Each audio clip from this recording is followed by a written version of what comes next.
एक जंगल में आग लगी, सारे पक्षी भाग गए, पर एक छोटी सी चिड़िया चोंच में पानी भर भर के जंगल की आग में डाल रही थी। कौआ बोला भाग चल, जल जाएगी। चिड़िया बोली क्यों भाग चलूं, मैं नहीं भागूंगी। तो क्या कर रही है? बोले मैं जंगल की आग में पानी डाल रही हूं। कौआ हंसा, क्या कर रही है? पानी डाल रही है, क्यों? चिड़िया बोली मैं जंगल की आग को बुझाना चाहती हूं। कौआ हंसकर बोला पगली, क्या तू जंगल की आग को बुझा पाएगी? तेरी चोंच में इतना पानी है। चिड़िया बोली कौआ बात तो सही है, मेरी चोंच में इतना पानी तो नहीं है कि मैं जंगल की आग बुझा सकूं, लेकिन जब भी इस जंगल का इतिहास लिखा जाएगा तो मेरा नाम भागने वालों में नहीं बल्कि आग लगाने वालों में नहीं बल्कि आग बुझाने वालों में लिखा जाएगा। मैं भागी नहीं, मैंने इस जंगल की छाया ली है, दाना पानी खाया है, मैं इसे जलता हुआ कैसे देखूं? इसलिए समाज की सेवाओं से, जिम्मेदारियों से भागो ना, बल्कि समाज की सेवा करो। कई लोग भाग जाते हैं, हम नहीं करेंगे सेवा माता पिता की, हम नहीं सेवा करेंगे, ये हम नहीं, हमसे नहीं होगा। भाई जिम्मेदारियां निभाना ही जिंदगी है, जिम्मेदारियों से भाग जाना जिंदगी का नाम नहीं है। चिड़िया भी चाहती तो लगी थी आग, भाग जाती, पर वो चिड़िया आग में पानी डालती रही। क्यों? क्योंकि जब इतिहास उठाकर देखा जाएगा तो मेरा नाम आग लगाने वालों में नहीं, आग बुझाने वालों में लिखा जाएगा। इसलिए आप भी अपना नाम इन बेटियों के विवाह की सेवा में लिखवाइए, वृद्ध माओं की सेवा में, क्योंकि घर से निकालने वाले बच्चे तो बहुत हैं। कुछ बच्चों ने अपना नाम अपने माँ को घर से निकालने में लिखवाया है, तो ये दास ने अपना नाम वृद्ध माओं की सेवा करने में लिखवाया है। नाम तो सबने लिखवा लिया, ईश्वर की डायरी में सबका नाम होगा। जिन बेटों ने अपनी माँ को घर से निकाला है, क्या उन बेटों का ईश्वर की डायरी में नाम ना होगा कि तुमने अपनी माँ को निकाल दिया? नाम तो मेरा भी भगवान की डायरी में होगा कि तुमने उन माँओं को, जिन माँओं को उनके अपने बच्चों ने निकाला, उनकी सेवा गौरी गोपाल में हुई। इसलिए मेरा नाम आग लगाने वालों में नहीं, आग बुझाने, माँओं को निकालने वालों में नहीं, माँओं की सेवा करने वालों में मेरा नाम होना चाहिए। समाज में ये लगी आग, उस आग में ये दास अनिरुद्ध सेवा का पानी ही तो डाल रहा है। कुसंस्कारों की आग लगी है, मूर्खता की आग लगी है, तो सेवा का पानी डाल डाल कर सिंचाई कर रहा है ताकि कुछ तो संस्कार जीवित रहें, वरना लगभग संस्कार मर रहे हैं। प्रिय भक्तों, अपने आप को गौरी गोपाल की सेवाओं से जरूर जोड़िएगा। आप भी किसी एक कन्या का विवाह करने में मदद कीजिएगा, एक बेटी का कन्यादान आप भी कीजिएगा। कल हम लोगों ने कथा में सुना कि भगवान एक उंगली से पहाड़ उठाते हैं, गोवर्धन, गाय का वर्धन करते हैं, गाय की सेवा करते हैं और समाज को मैसेज देते हैं भगवान कि आप सब भी गाय की सेवा करना। गौ सेवा, गाय की सेवा बहुत जरूरी है। भगवान कृष्ण क्या करते हैं? गौ माता की सेवा करते हैं। आप लोग गाय की सेवा करते हो कि नहीं? हाँ या ना? गाय घर में रखो, गाय की सेवा करो, गाय के साथ थोड़ा समय बिताओ, गाय की सेवा करो। गाय की सेवा श्रेष्ठ सेवा है। भगवान की सेवा क्या है? गाय की सेवा, दीन दुखी की सेवा, इसी से ना भगवान प्रसन्न होते हैं। जैसे एक मां है और उसका बच्चा बहुत भूखा है। मां और बच्चा दोनों भूखे हैं, जिसमें कि बच्चा बहुत भूखा है, छटपटा रहा है। तो अब आप बताओ कि मां कब खुश होगी? जब माँ को भोजन कराया जाए तब, या बच्चे को भोजन कराया जाए तब? पहले किसे भोजन कराएं? माँ कहेगी कि मुझे बाद में कराना, मैं नहीं खाऊंगी तो भी चलेगा, मेरे बच्चे के लिए जरूर दीजिए। जैसे माँ बच्चे की तृप्ति से, संतुष्टि से, बच्चे की खुशी से खुश होती है, ऐसे भगवान भी भक्तों की खुशी से खुश होते हैं। और माँ बच्चे के दुख से दुखी होती है, ऐसे भगवान भी भक्तों के दुख से दुखी हो जाते हैं। इसलिए भगवान ने गायों की सेवा करके समाज को गौ सेवा का मैसेज दिया है। इसके बाद भगवान ने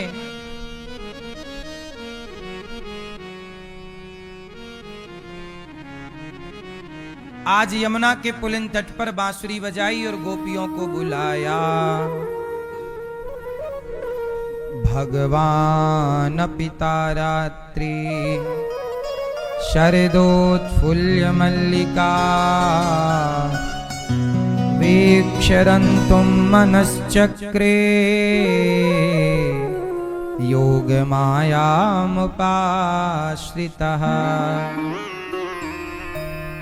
भगवान पिता रात्रि, सारे ब्रजवासियों को भगवान ने पहले तो बैकुंठ का दर्शन कराया, और बैकुंठ का दर्शन कराते हुए भगवान ने कहा कि वृंदावन की महिमा बैकुंठ से भी श्रेष्ठ है।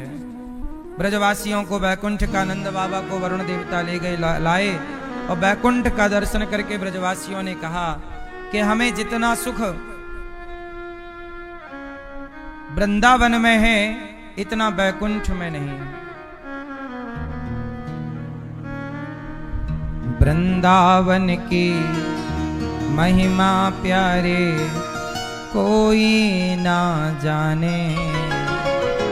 तो वृंदावन की महिमा बड़ी निराली है। आज भगवान ने बांसुरी बजाई। भगवान पिता रात्रि शरदोत्फुल्य मल्लिका वीक्षरन्तुं मनश्चक्रे योगमायामुपाश्रितः।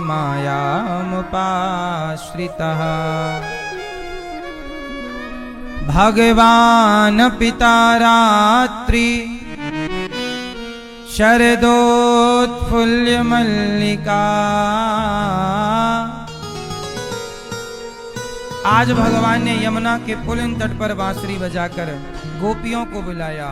आज भगवान बांसुरी बजा रहे हैं, किसके लिए? जगत के लिए। राधा, ललिता, विशाखा, चंपकलता आओ। मैया थोड़ा शांत रहो मेरी माँ, सब लोग चुप रहो, शोर ना करो, शांत रहो सब लोग, शांत करो सबको। मैया आज भगवान ने बांसुरी किसके लिए बजाई? गोपियों के लिए। राधा, ललिता, विशाखा, चंपकलता आओ, सब आओ, सबको बुलाया। बांसुरी बजी, गजब की बांसुरी बजती है वृंदावन बसैया की। करूं तारीफ मुरली की, अमुरली के बजैया की।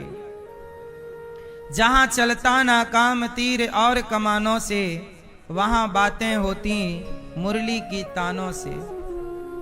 गजब की बांसुरी बजी, वृंदावन बंसी बजी, मोहे तीनों लोक, सब मोहित तो हो गए। जब बांसुरी बजी तो शंकर जी दौड़ पड़े। पार्वती जी ने हाथ पकड़ा, प्रभु कहाँ जा रहे हैं? बोले मेरे प्रभु बुला रहे हैं, मैं जा रहा हूँ। प्रभु की उस लीला में सम्मिलित होना चाहता हूँ जिस लीला का हमको युगों युगों से इंतजार रहता है, उस लीला में हम सम्मिलित होने जा रहे हैं। तो पार्वती जी ने कहा कौन सी लीला? तब भगवान शिव ने कहा कि आज प्रभु रास लीला कर रहे हैं, जो कि अनेक युगों में, मतलब बहुत युगों युगों के बाद ये लीला कभी कभी होती है, हर युग में ये लीला नहीं होती। तो शंकर जी दौड़ पड़े पार्वती जी बोली ऐसे ना जाओ। क्यों? शंकर जी बोले मुझे जाना है। नारद जी दौड़ पड़े, पर ये सबकी समस्या ये थी कि ये सब इस रूप में जा नहीं सकते थे, क्योंकि वहां सिर्फ गोपी भाव की एंट्री थी। भगवान ने जब रास रचाए तो गोपियों को बुलाया, राधा ललिता विशाखा आओ। गोपी मतलब कौन? आप बताओ गोपी किसे कहते हैं? गोपी किसे कहते हैं? किसे? दादाजी बताओ गोपी किसे कहते हैं? गोपी किसे कहते हैं? हैं? गोपी का मतलब है गौ मतलब इंद्रियां। गो मतलब जैसे आपकी इंद्रियां हैं। आपकी कितनी इंद्रियां होती हैं भाई? आपकी कितनी इंद्रियां हैं? 5। आपकी कितनी इंद्रियां हैं?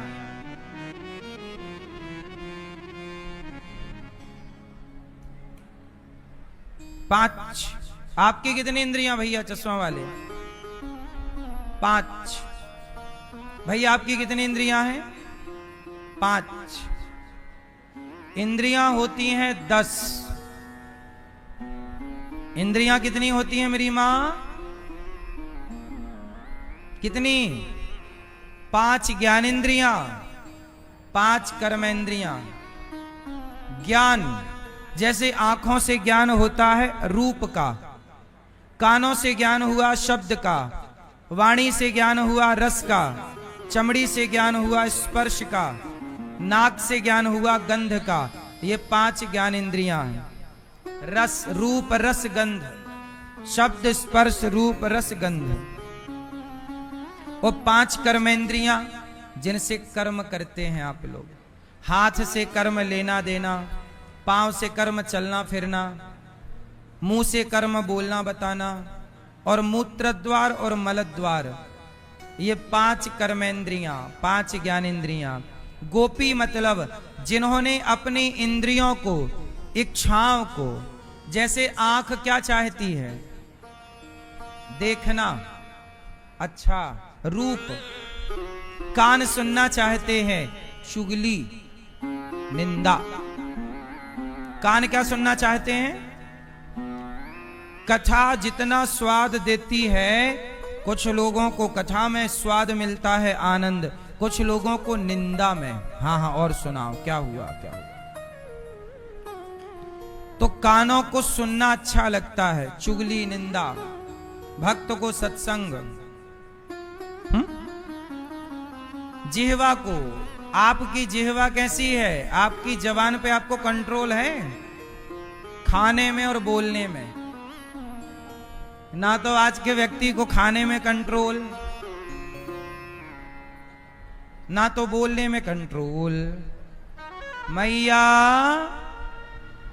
ओ प्यारी मैया यहां वाली, आपको खाने में कंट्रोल है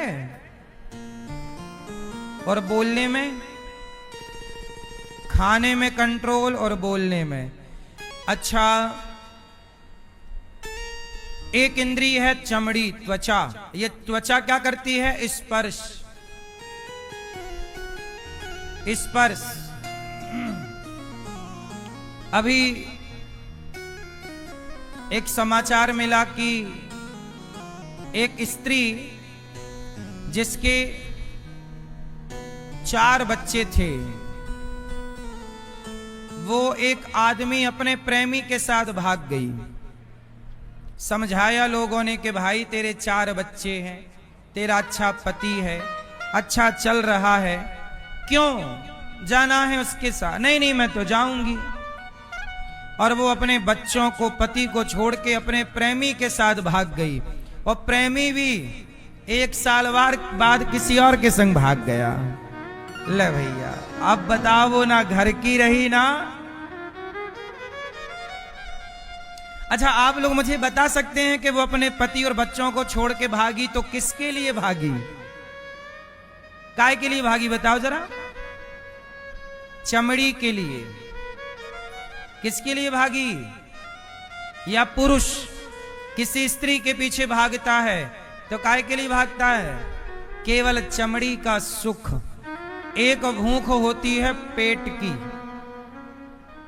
रोटी खाओ, दाल चावल खाओ तो पेट की भूख मिट जाएगी, लेकिन एक भूख होती है चमड़ी की भूख।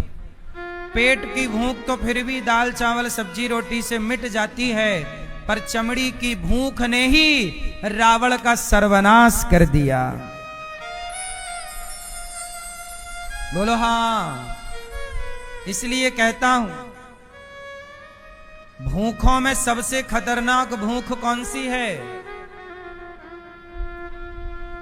बोलो मेरी मां। पर नारी की और पर पुरुष की। पर नारी पर पुरुष की भूख लग जाए तो ये नाश करके ही छोड़ती है। इसलिए चमड़ी एक इंद्री है। त्वचा क्या है? एक प्रकार की इंद्री। गोपियां कहती हैं, गोपियां कैसी हैं? गोपियां, गो मतलब इंद्रियां, अपनी सारी वासनाओं को, अपनी सारी इच्छाओं को गोपियों ने समाप्त कर दिया।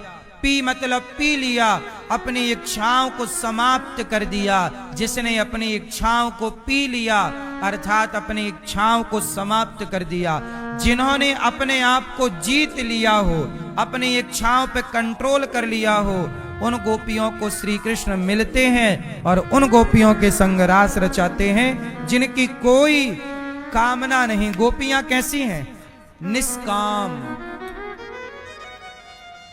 गोपियां कैसी हैं? कैसी हैं गोपियां? निशम्य गीतम तदनंग वर्धनम ब्रजस्त्रियः कृष्ण गृहीत मानसा आजग्मुरन्योन्यमलक्षितोद्यमाः सयत्र कांतो जबलोल कुंडलाः। आज गोपियों के लिए भगवान ने क्लीम बीज मंत्र छोड़ा। गोपियां काम कर रही थीं अपने घर गृहस्थी का। दोहंत्यो भी ययो कश्चित दोहम हित्वा समुत्सुकाः। एक सखी गाय दोह रही थी कि कान में बांसुरी सुनाई पड़ी। गाय वहीं, दूध वहीं छोड़ा और दौड़ पड़ी श्री कृष्ण से मिलने के लिए। एक सखी आंगन लीप रही थी गाय के गोबर से, बांसुरी सुनाई पड़ी, वहीं छोड़ा। एक सखी वस्त्र बदल रही थी कि गोपियों ने बांसुरी सुनी, वहीं सब छोड़ा। एक आंखों में काजल लगा रही थी, गोपियों ने बांसुरी सुनी, सब छोड़ करके और गोपियां भगवान की ओर बढ़ती हैं। अच्छा ये बताओ, सब छोड़ करके गोपियां भगवान की ओर जाती हैं। अच्छा ये बताओ, संसार को पकड़ना है कि छोड़ना है? उत्तर दो।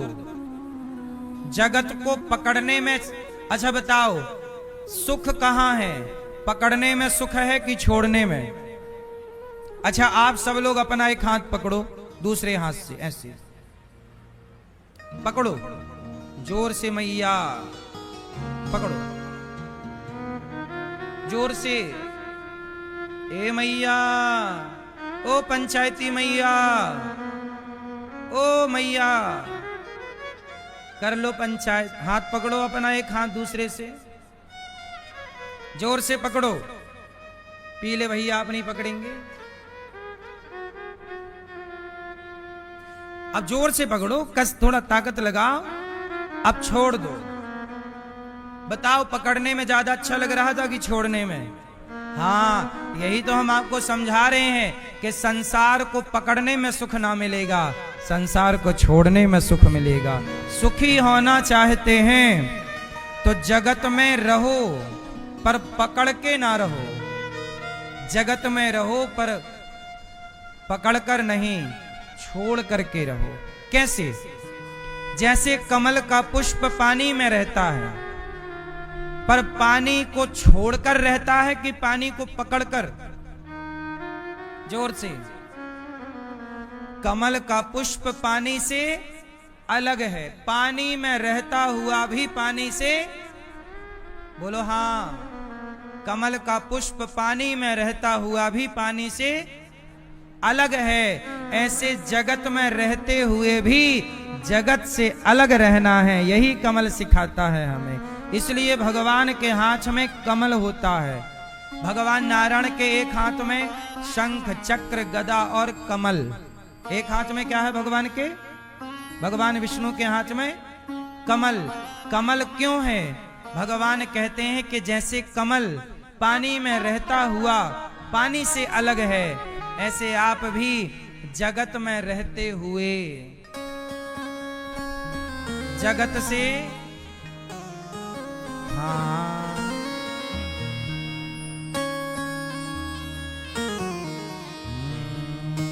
जो जग में रहूं तो ऐसा रहूं जैसे जल में कमल का फूल रहे।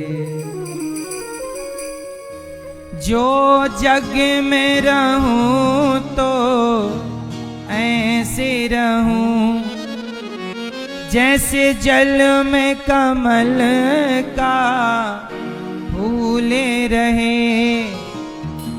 मेरे सब गुण दोष समर्पित हो भगवान तुम्हारे चरणों में। अब सौंप दिया इस जीवन का सब भार तुम्हारे हाथों। तो कमल के पुष्प की तरह आपको जगत में रह। गोपियां अपनी इच्छाओं को समाप्त कर। अच्छा, आप लोगों में से अभी किस किस की इच्छा जिंदा है? आपकी इच्छा भी जिंदा है कि मर गई है? मर गई? अभी जिंदा? अच्छा, बेहोश है।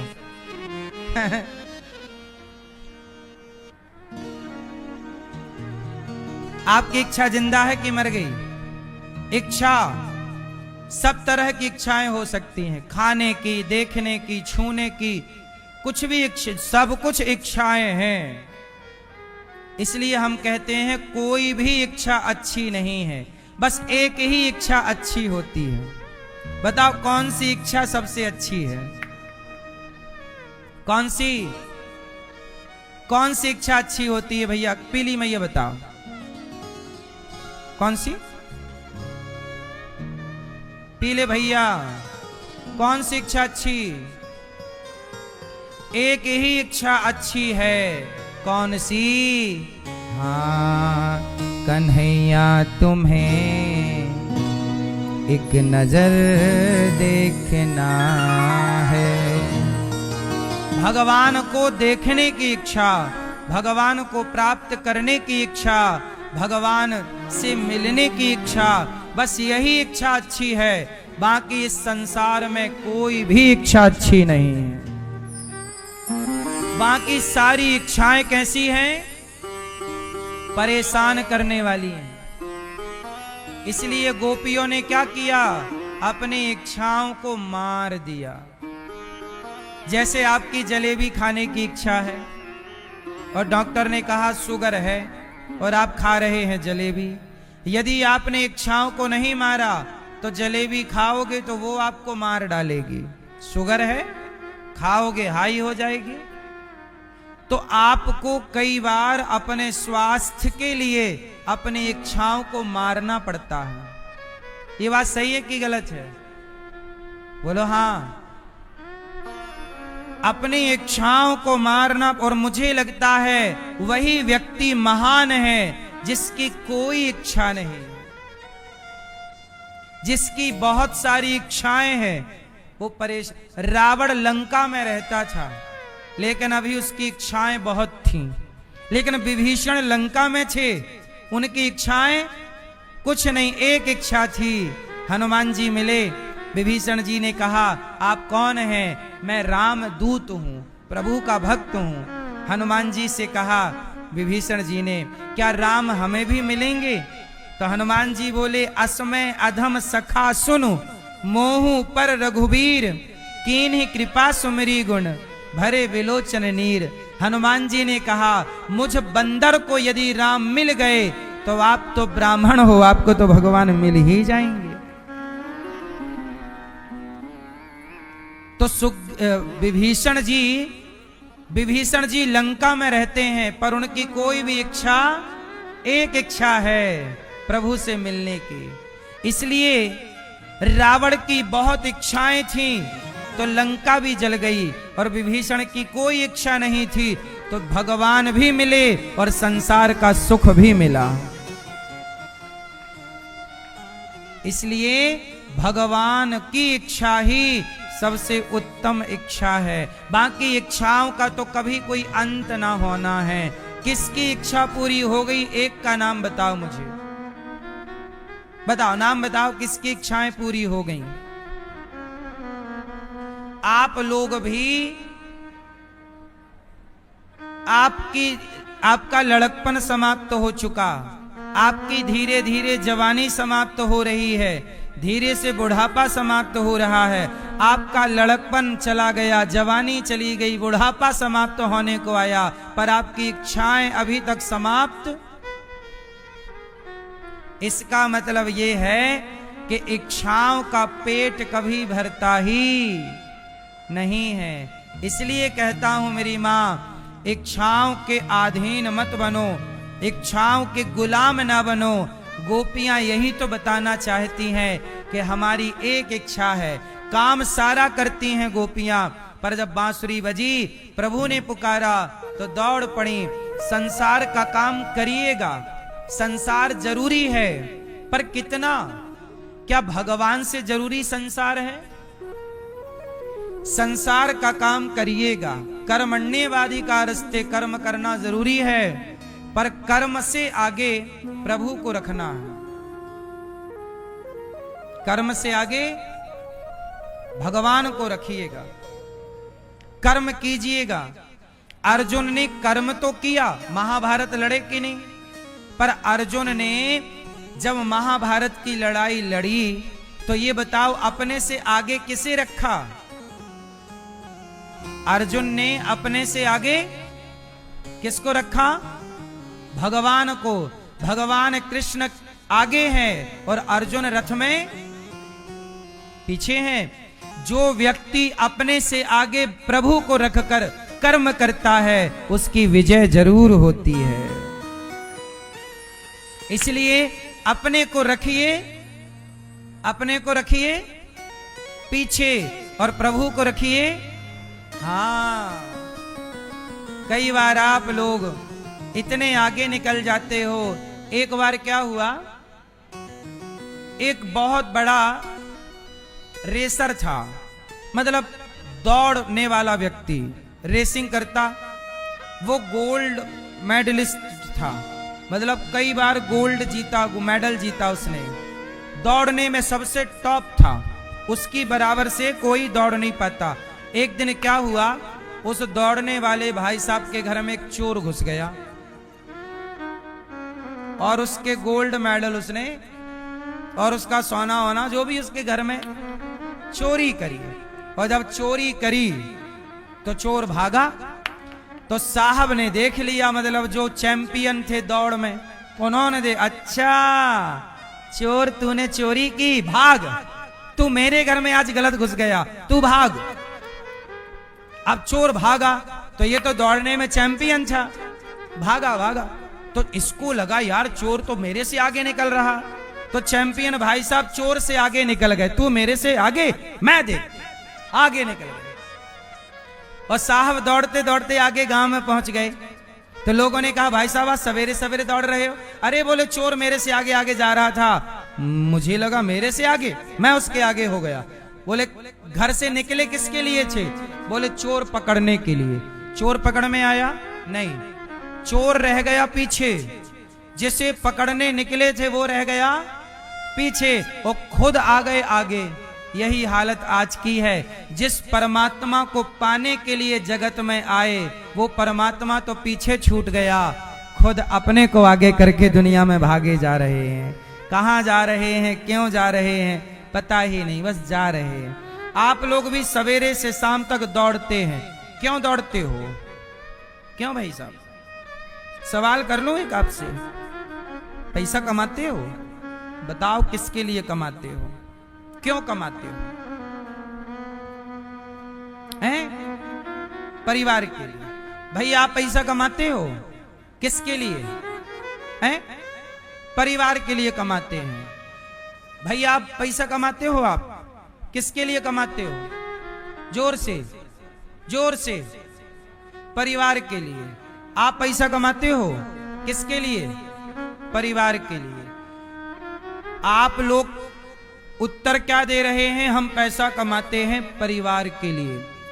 तो इसमें कोई नया क्या है? परिवार का पेट तो कुत्ते भी भर रहे हैं, परिवार का पेट तो बिल्ली भी भर रही है, 12-12 बच्चों को सुअरी भी पाल रही है।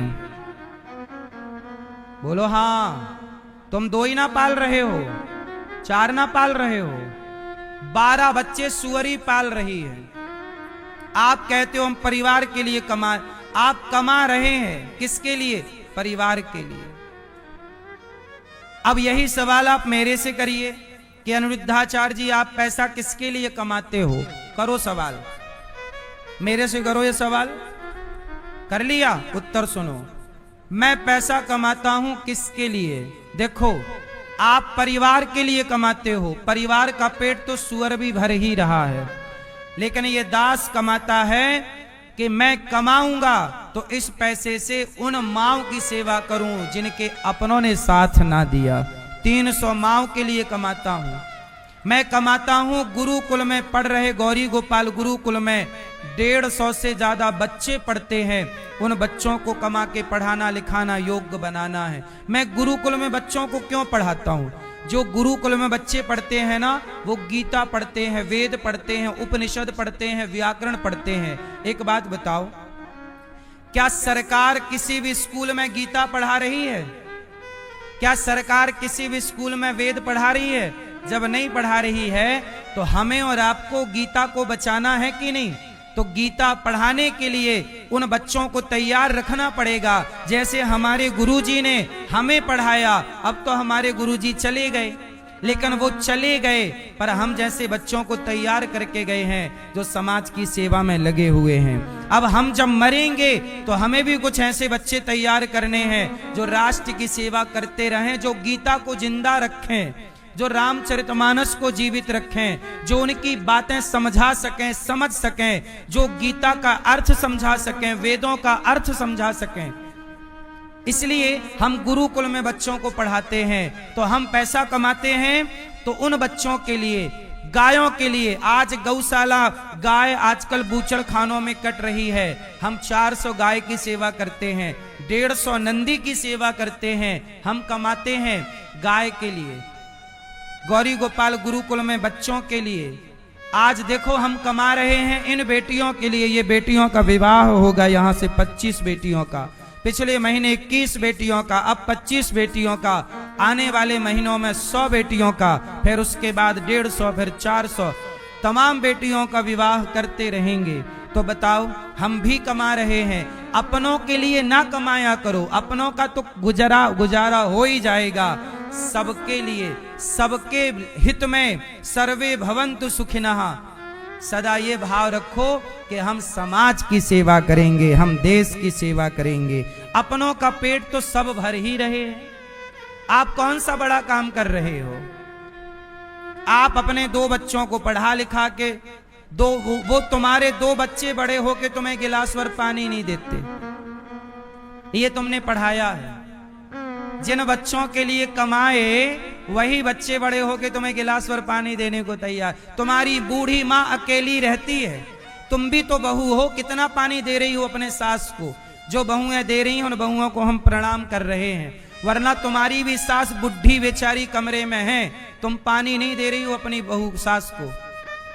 तुम भी तो ऐसे बेटे हो, अपनी माँ की तरफ देखते नहीं हो। जो देखते हैं ऐसे बेटों को हम प्रणाम करते हैं, और जो नहीं देखते तुमसे शिकायत है कि तुम क्यों नहीं अपनी माँ की, तुम कमा रहे हो पर अपनी माँ का भी पेट नहीं भर पा रहे हो, तुम अपने बाप को सम्मान नहीं दे पा रहे हो, कमा रहे हो।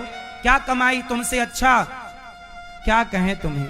इसलिए आजकल व्यक्ति बस अपने लिए कमा रहा है, अपने लिए, अपने लिए।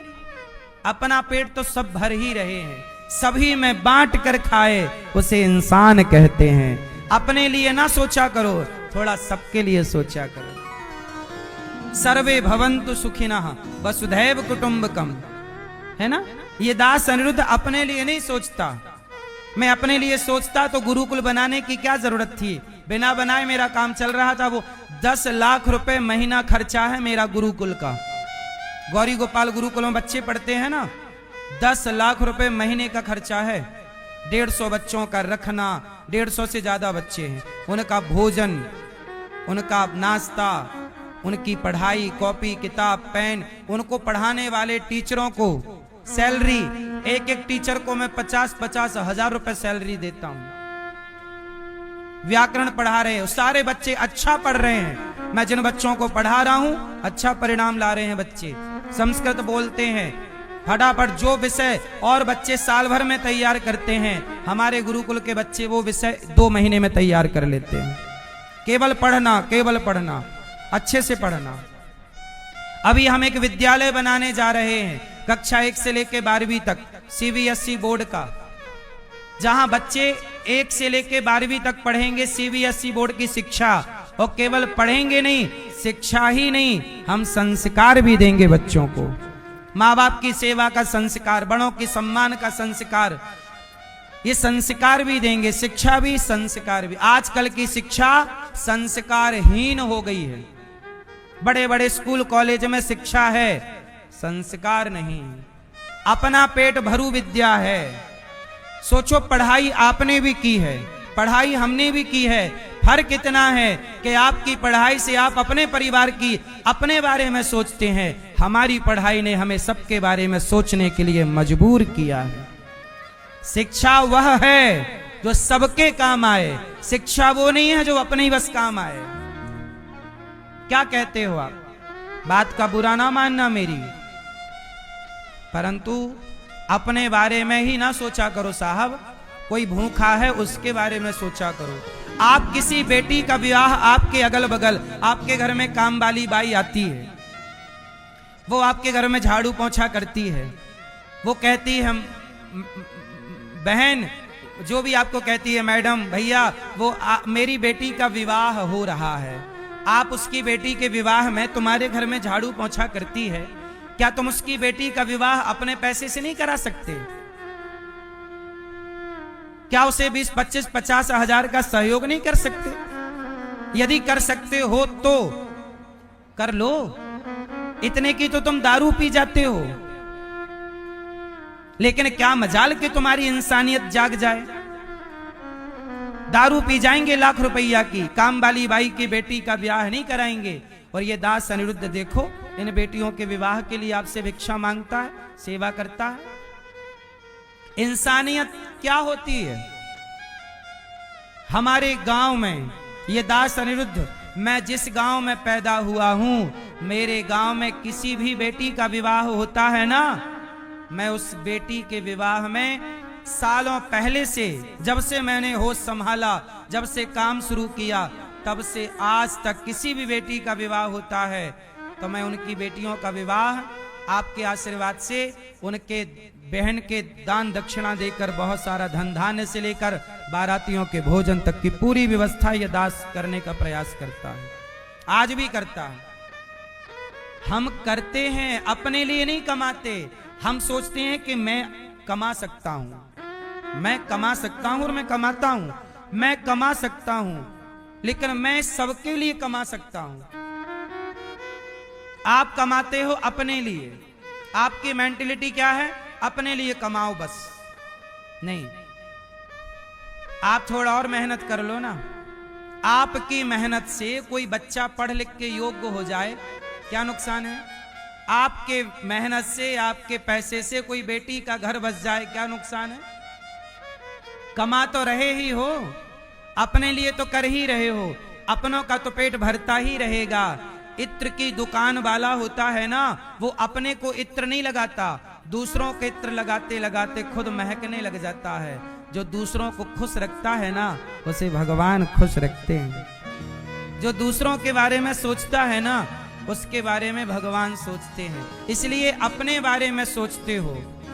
आप लोगों का मैं धन्यवाद देता हूं कि आप लोगों ने अपने ही बारे में नहीं, बल्कि गौरी गोपाल आश्रम में चल रही सेवाओं में ये भैया ने माताओं की सेवा की, अन्नदान किया, किसी ने गौदान किया, किसी ने बेटी के विवाह में सहयोग किया। आप सब सहयोग करते हैं तो यह कार्य होता है। मैं आपसे यही प्रार्थना करता हूं, इसी तरह अपने ही बारे में नहीं, आप जगत के बारे में सोचिए तो सही। जगन्नाथ हैं जो आपके बारे में सोचेंगे। थोड़ी अपनी बुद्धि को, बड़ा पैसा कमाओ, ज्यादा कमाओ, पर उद्देश्य क्या होना चाहिए कि मैं इस पैसे से समाज की गाय की सेवा करूंगा, समाज की सेवा करूंगा, हर जीव जंतु की सेवा करूंगा, सबकी सेवा,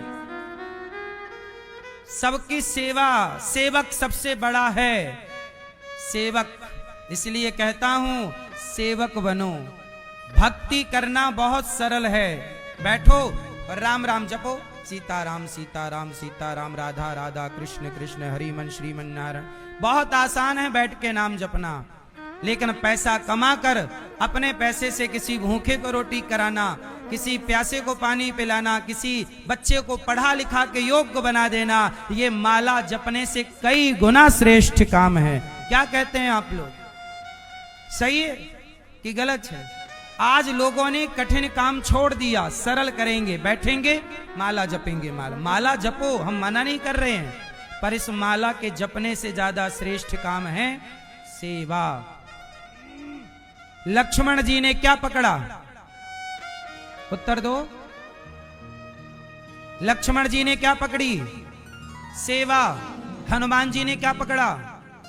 सेवा। शबरी माता ने मतंग ऋषि की क्या करी? जिनको राम मिले हैं, जिनको आज तक प्रभु मिले हैं, पता कर लेना उनका चरित्र, सेवा की है सबने। इसलिए भक्ति से ऊपर कुछ है। यदि आप कहो कि भक्ति से ऊपर क्या है,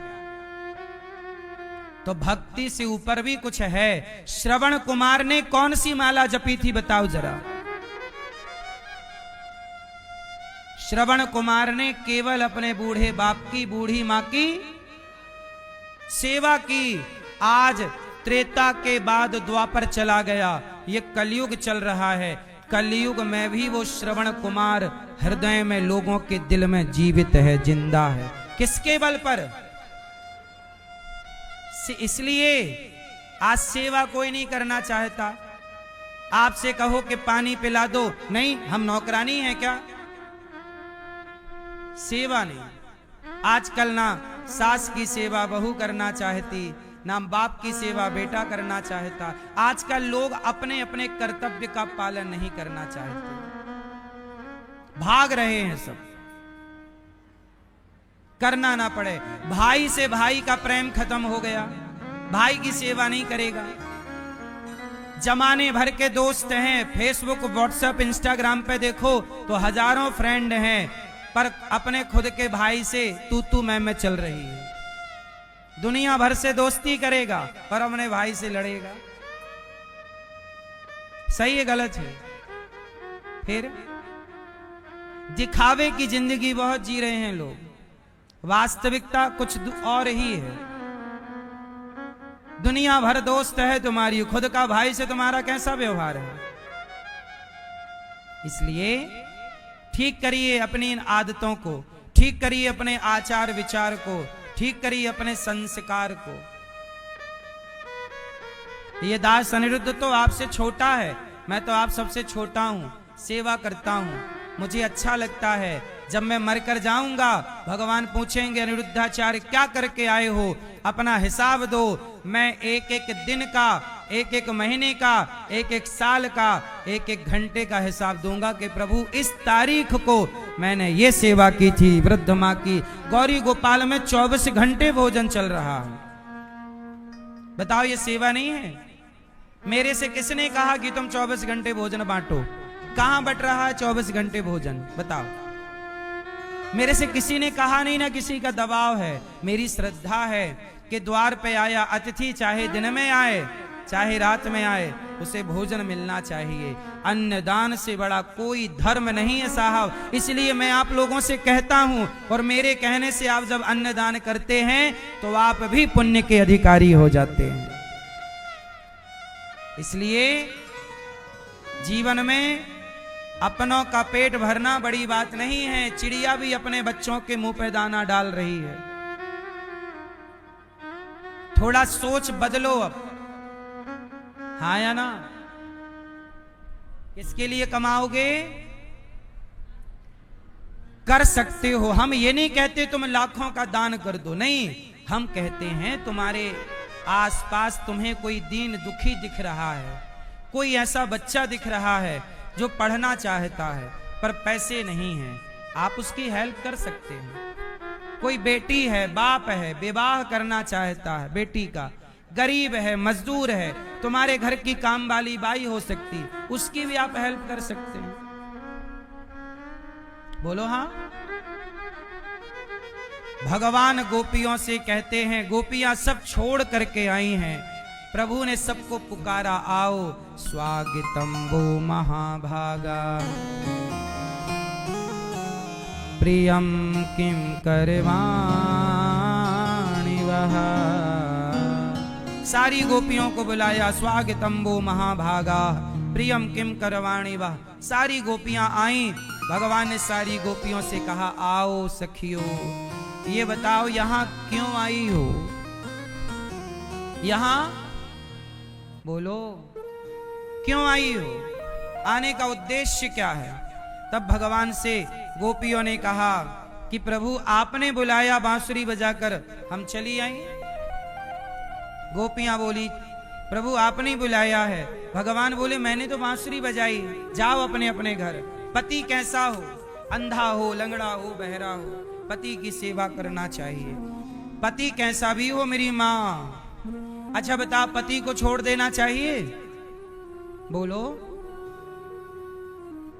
पत्नी को छोड़ देना चाहिए? आप बताओ। नहीं। पति कैसा भी हो, अंधा हो, लंगड़ा हो, बहरा हो, अंध बहिर क्रोधी अति दीना, ऐसा हूं पति कर किए अपमाना, नारी पाव जमपुर दुख नाना। जो नारी अपने पति का परित्याग करती है, ऐसी नारी बहुत रौरव नरक में कष्ट पाती है। इसलिए कहता हूं, नारी का पति का त्याग नहीं करना चाहिए। नारी के लिए पति क्या होता है? क्या होता मेरी माँ? क्या होता है मैया? क्या होता है? पति क्या होता है नारी के लिए? दुश्मन?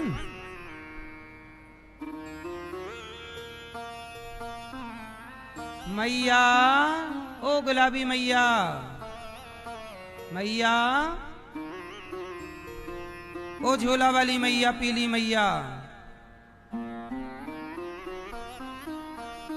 जा रही हो मेरी माँ? टाटा। पति कैसा भी हो, पति की सेवा करनी चाहिए। आप करती हो पति की सेवा? पांव दबाती हो पति के? अच्छा, और मैया आप पांव दबाती हो अपने पति के? नहीं, कभी कभी कि रोज? रोज नहीं। मैया आप पति की सेवा? पति कौन होते हैं? देखो मैयाएं कितनी अच्छी होती हैं, पति को भगवान मानती हैं। और कुछ पुरुष कैसे होते हैं कि अपनी पत्नी को अपने पांव की जूती समझते हैं। पत्नी क्या होती है? पुरुष से सवाल। आपकी पत्नी है? बताओ पत्नी क्या होती है? हाँ,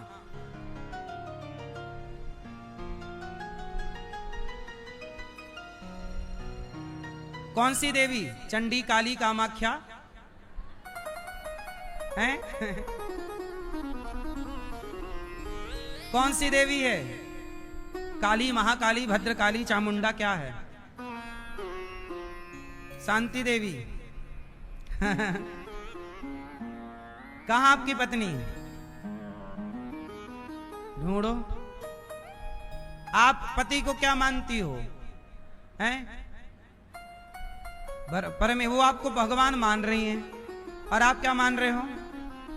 देवी। आपकी पत्नी आई है? नहीं। आप अपनी पत्नी को क्या मानते हो?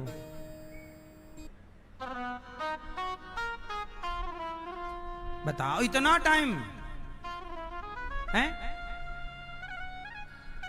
बेबी, देवी मां।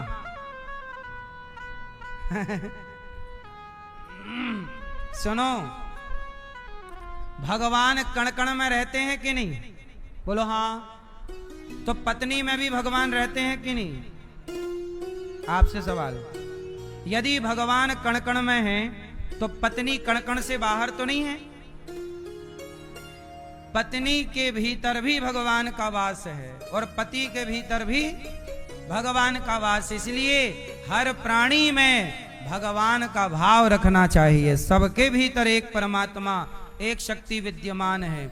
इसलिए पति भी भगवान है और पत्नी भी पुरुष नारायण है और नारी नारायणी है। नारायण, बोलो नारायण। पुरुष क्या है? नारायण। और स्त्री नारायणी। नारायण की नारायणी अर्थात लक्ष्मी। पुरुष नारायण है तो स्त्री भी नारायणी है। इसलिए अपनी पत्नी को भी नारायणी के भाव से देखा करो। अच्छा बताओ, पुरुष बलवान होता है कि स्त्री? कौन?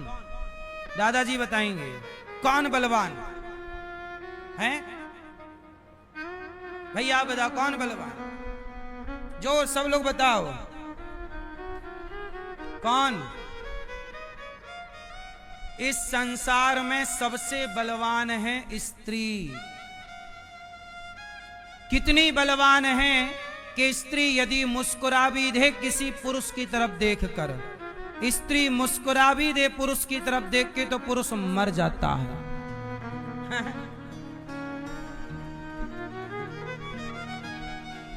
स्त्री सबसे बलवान है। कितने लड़के फेल हो गए केवल मुस्कुराहट के चक्कर में। बोले मुस्कुराई थी, उसी का चिंतन चल रहा था, मर गए। बोलो हाँ। इसलिए सबसे बलवान स्त्री से कोई ना जीत पाया। इसलिए पुरुष लोग व्यर्थ में स्त्रियों से लड़ते रहते हैं। तुम कितना भी लड़ लो हारोगे। तुम्हारे बाप भी ना जीत पाए, तुम क्या जीतोगे? इसलिए चुपचाप अपनी हार स्वीकार करो और सॉरी शक्तिमान कहो। हाँ? ज्यादा दिमाग ना लगाओ। घरवाली से हार जाने का, जीतने का नहीं। सॉरी शक्तिमान। जीत तो पाओगे नहीं। किसी में ताकत है जीत? कोई जीता? कोई जीता? शंकर जी हार गए और की तो छोड़ दो। आप भैया जीतते हो पत्नी से कि हारते हो? हैं? जीतते हो। पीढ़ी में तुम्हारे कोई ना जीत पाया। दादा परदादा सब मर गए, कोई ना जीता। तुम चले जीतने। भैया आपकी हो गई शादी? शादी करने जितने छोरा सुन रहे हैं नौजवान, शादी से पहले ही हार स्वीकार कर लेना। जीतने का प्रयास करोगे तो लुटिया डूब जाएगी। नारी शक्तिशाली है। सारे पावर नारियों के पास हैं। लक्ष्मी, पैसा चाहिए तो नारी के पास लक्ष्मी, रोटी चाहिए तो माता के पास अन्नपूर्णा, शक्ति चाहिए तो दुर्गा के पास, ज्ञान चाहिए तो सरस्वती जी के पास। तुम्हारे पास क्या है? ठन गोपाल। हाँ।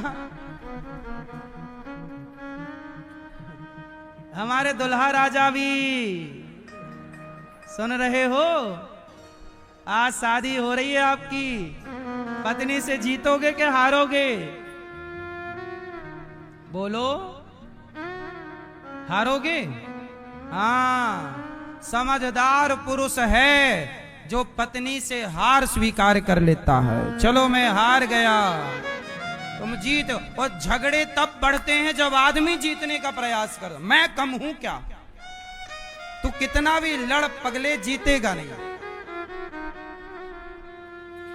और बात सही है, ये पुरुषों का बड़प्पन होना चाहिए कि पत्नी बेचारी आपके वंश को आगे बढ़ाती है।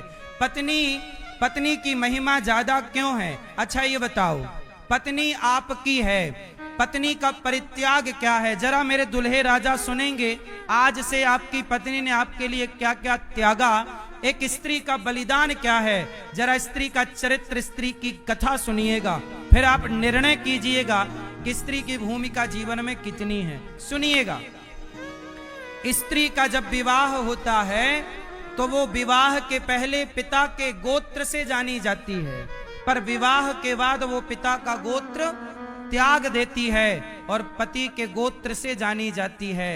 यदि पति के लिए किसी ने अपना गोत्र त्यागा है, अपनी जाति खोई है, अपना नाम खोया है, तो उसका नाम स्त्री है, उसका नाम पत्नी है।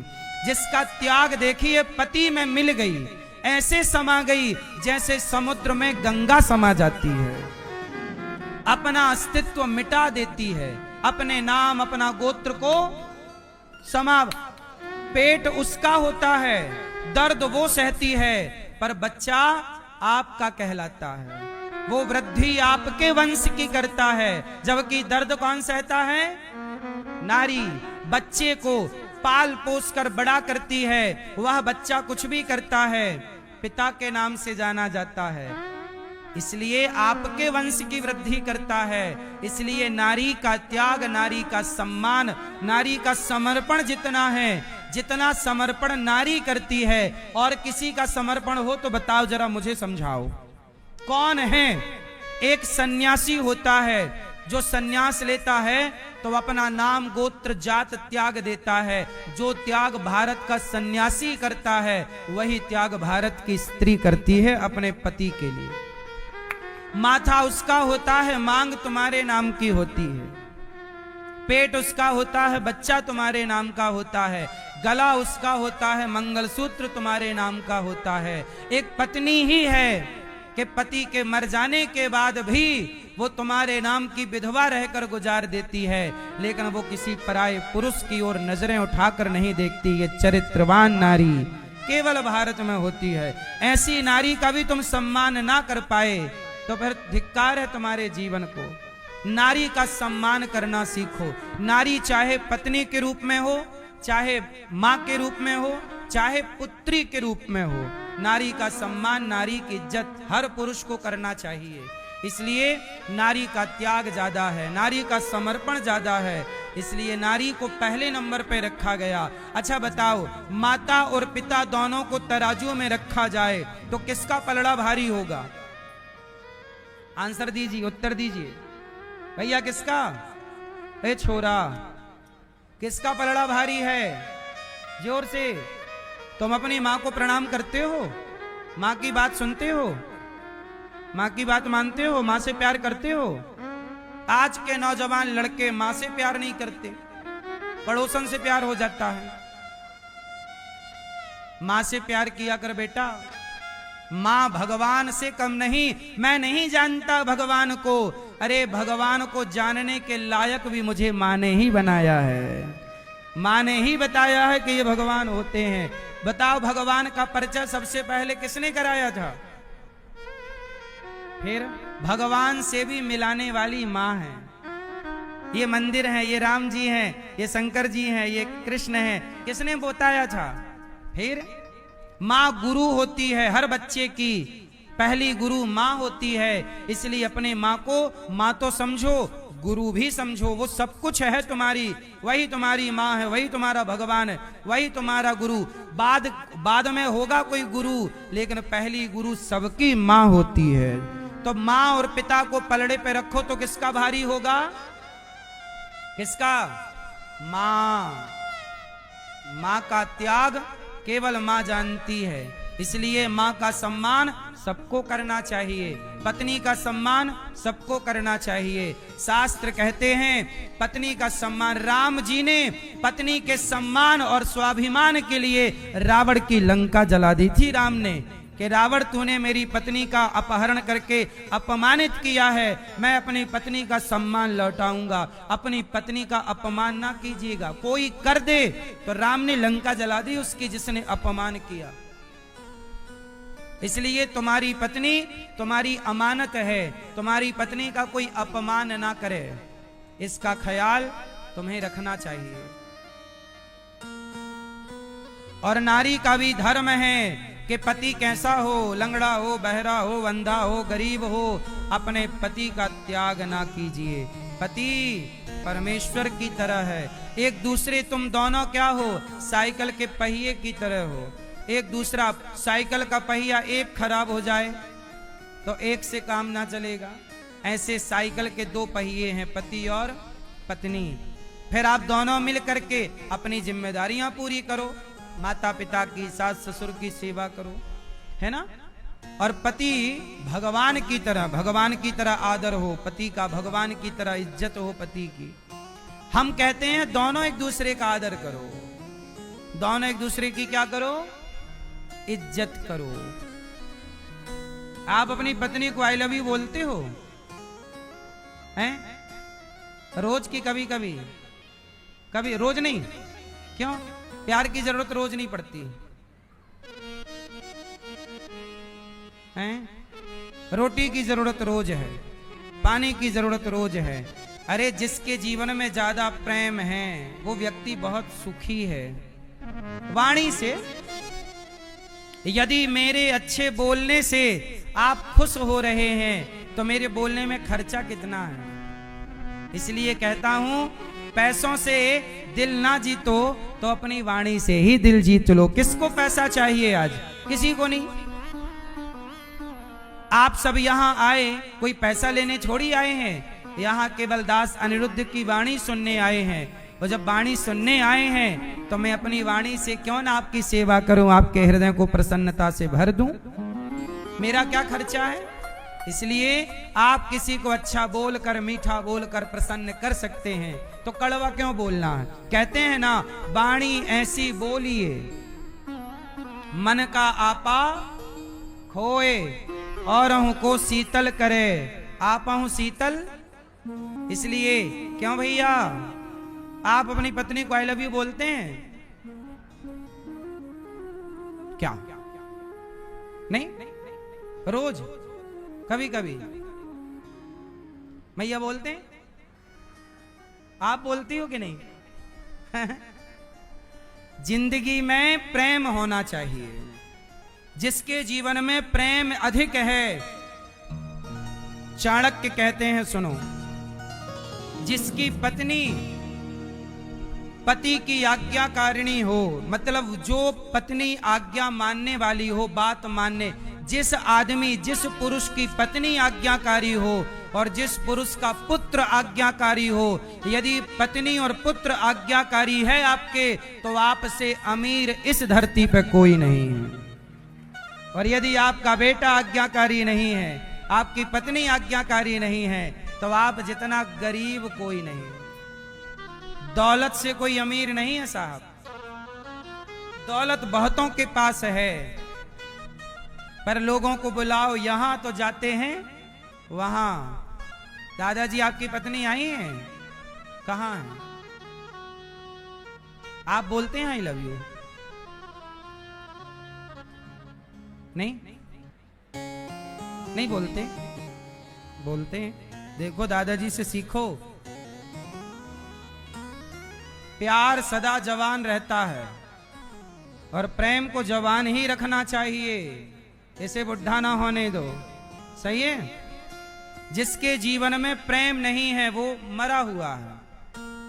जिसके जीवन में क्या नहीं है? प्रेम।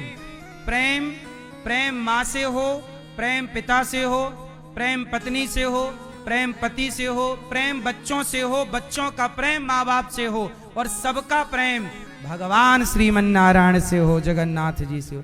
प्रेम से मतलब भीगा हुआ जीवन होना चाहिए। जैसे जलेबी चाशनी में डूबी रहती है। बोलो हाँ, जलेबी कैसी अच्छी लगती है? चाशनी में डूबी या ना डुबाने वाली? चाशनी में डूबी हुई जलेबी अच्छी लगती है। ऐसे जीवन वही अच्छा जो प्रेम से भरा हो, प्रेम में डूबा हो। आजकल लोगों के अंदर जानते हो किस चीज की कमी है? प्रेम की। आज सच बताओ, बेटा अपनी माँ से प्रेम नहीं करता। आजकल प्रेम नहीं है साहब, प्रेम पता नहीं कहां खो चुका है। आजकल बेटा बाप से प्यार नहीं करता, ना बात करता, ना पास में बैठता, ना हाल चाल पूछता। प्रेम की कमी है। बोलो हाँ। सास बहू का प्रेम सास से कम है, सास का प्रेम बहू से कम है। मतलब प्रेम की कमी है। भाई का प्रेम भाई से नहीं है। बोलो हाँ। आजकल का आदमी कुत्ते से बड़ा प्यार करता, मेरा डॉगी, मेरा डॉगी, मेरा, है ना? जितना प्यार कुत्ते से है, कुछ बड़े बड़े शहरों में तो पति से इतना प्यार नहीं है जितना कुत्ते से है कुछ लोगों का। सही है गलत है? फिर तो आजकल प्रेम की कमी है। वो सबसे गरीब है जिसके जीवन में प्रेम कम है। इसलिए कहता हूं, आपके भीतर प्रेम ज्यादा होगा तो प्रभु से भी प्रेम ज्यादा होगा। अब प्रेम है ही नहीं तो भगवान से भी क्या कर लोगे? सही है कि नहीं? भगवान भी किसके भूखे हैं? किसके भूखे हैं? राम ही केवल प्रेम प्यारा। भगवान से प्रेम कीजिए। और प्रेम कब करोगे? जब प्रेम होगा। होगा ही नहीं तो करोगे कहां से? इसलिए प्रेम बढ़ाओ, परिवार में प्रेम बढ़ाओ, रिश्तों में प्रेम। जैसे राम का प्रेम भरत से है, राम जी का प्रेम दशरथ जी से है, राम जी का प्रेम माता कैकई, जिस कैकई माँ ने राम को वनवास भेजा, जब वो कैकई माँ राम से मिलने चित्रकूट आई। अच्छा, चित्रकूट में राम जी थे वनवास के दौरान, और राम से मिलने तीनों मैया आई, पूरी प्रजा आई। दशरथ जी तो मृत्यु को प्राप्त हो चुके थे। राम से मिलने भरत जी आए, कैकई माँ आई, कौशल्या माँ आई, सुमित्रा माँ आई, तमाम जनता जनार्दन आई। पर राम सबसे पहले किससे मिले? किससे मिले? किससे भैया, किससे मिले? हाँ, जिन माता कैकई ने राम को वनवास भेजा। भगवान राम धन्य है माता, तुमने भले हमें वनवास दिया हो, तुमने भले हमें कष्ट दिया हो, पर हमारे भीतर का प्रेम अभी भी आपके लिए जिंदा है। आप हमारी माता हो, आपने हमें दूध पिलाया है। राम का प्रेम कम नहीं हुआ। कैकई माँ ने कान पकड़ लिए, प्रभु अपराध हो गया, क्षमा कर दीजिए। राम बोले ऐसी कोई बात नहीं है माँ, आप तो मेरी माँ हो। नहीं नहीं प्रभु, आप मुझे क्षमा। राम के चरणों में माँ कैकई गिरने लगी। बार बार राम उठा रहे हैं, कह रही हैं कैकई माँ क्षमा कर दो। राम जी बोले अच्छा कर दिया। कैकई माँ बोली कि आप मुझे वचन दो कि अगले जन्म में आप मेरे पुत्र बनकर आओगे। जब पुत्र बनकर आओगे तब मैं जानूंगी कि आपने मुझे माफ। राम जी बोले अगले जन्म की प्लानिंग तो हो चुकी है, हमें यशोदा का बेटा बनना है, लेकिन अब आप बीच में एंट्री मार रही हो तो चलो थोड़ा प्लानिंग चेंज करते हैं। तब भगवान ने प्लानिंग चेंज की, कहा कि मैं तुम्हारा बेटा तो बन जाऊंगा पर माता तुम्हारा दूध नहीं पीऊंगा। तो वही माता कैकई बाद में देवकी बनकर प्रकट हुई, जिनके यहाँ से भगवान प्रकट तो हो गए पर दूध नहीं पिया माता देवकी का, पिया दूध माता यशोदा का। तो बस मेरी माँ, भगवान के अंदर प्रेम बहुत है। भगवान कौन है? प्रेम के स्वरूप हैं। इसलिए भगवान ने जब गोपियों के संग, जब गोपियों को बुलाया, देवियों आओ, गोपियों ने कहा प्रभु आप हमें छोड़कर मत जाओ, आपने हमें स्वीकार नहीं किया, हमें स्वीकार कर लो। भगवान ने कहा अच्छा ठीक है।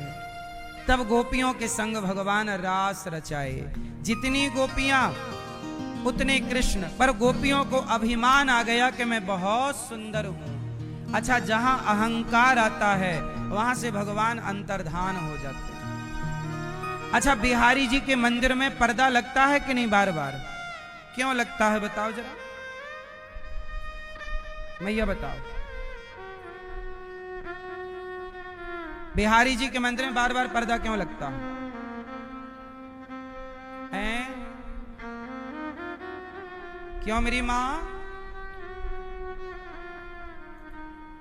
मैया वहां ना देखो मेरी माँ, यहां बताओ बिहारी जी के मंदिर में पर्दा क्यों लगता है बार बार ऐसे हैं? क्यों? मैया कुछ बोल नहीं रही हो? सुनो, बिहारी जी के मंदिर में पर्दा इसलिए बार बार लगता है, बिहारी जी कहते हैं देखो ये पर्दा हटा तो मैं मिल गया।